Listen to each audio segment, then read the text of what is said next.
इंशिकाक की आयत नंबर 20, 21 और 22 का है।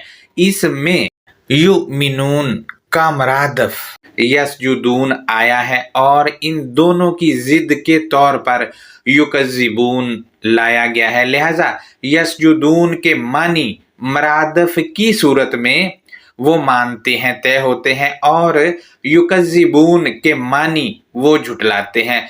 लिहाजा युकज़िबून की जिद में यसजुदून के मानी खुद ही तय हो जाते हैं कि वो मानते हैं, वो अमल दरामद करते हैं, या इसके तीसरे मानी है वो फरमाबरदारी करते हैं, क्योंकि युकज़िबून के मानी है वो झुटलाते हैं। तो झुटलाते हैं, इसकी जिद में वो मानते हैं। इन तीनों मानों में से पूरी अल किताब की हर आयत में उस आयत के सियाक़ो सबाक़ और एंड के मुताबिक इन मानी